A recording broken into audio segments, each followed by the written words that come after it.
शहर के एक बड़े मैदान में रिपब्लिक डे की तैयारियां जोरों पर थीं। चारों तरफ चमचमाती लाइट्स और देशभक्ति के गाने गूंज रहे थे।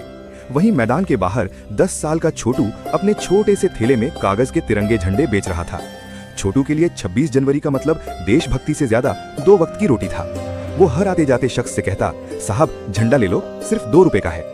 दोपहर तक छोटू ने काफी झंडे बेच दिए, लेकिन उसकी नजर एक कोने में बैठे एक बुजुर्ग पर गई जो पुरानी फौजी वर्दी पहने मैदान की तरफ देख रहे थे।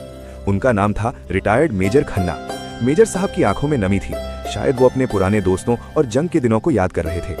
छोटू उनके पास गया और एक झंडा आगे बढ़ाते हुए बोला, दादाजी आप भी एक झंडा ले लो, आज तो बड़ा दिन है। मेजर साहब ने मुस्कुराते हुए कहा, बेटा मेरे पास तो पैसे नहीं है, मैं अपना बटुआ घर भूल गया हूँ। छोटू थोड़ी देर रुका, फिर उसने सबसे प्यारा और साफ सुथरा झंडा निकाला और मेजर साहब की जेब पर लगा दिया। उसने कहा, कोई बात नहीं दादाजी, आपकी वर्दी देखकर लगता है कि आपने देश के लिए बहुत कुछ किया है।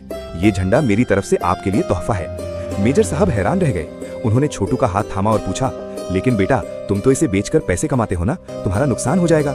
छोटू ने बड़ी मासूमियत से जवाब दिया, साहब झंडा बेचना मेरा काम है, लेकिन झंडे की इज्जत करना मेरा फर्ज, और आप जैसे लोगों की वजह से ही तो हमारा देश आजाद है। मेजर साहब ने गर्व से छोटू को सल्यूट किया। उस दिन छोटू ने 1 भी रुपया नहीं कमाया था, लेकिन उसके चेहरे पर जो मुस्कान थी वो किसी भी इनाम से बड़ी थी। इस कहानी से हमें ये सीख मिलती है कि देशभक्ति सिर्फ बड़े बड़े भाषण देने में नहीं, बल्कि एक दूसरे की इज्जत करने और अपने देश के प्रतीक यानी सिंबल्स का सम्मान करने में होती है। जय हिंद कमेंट में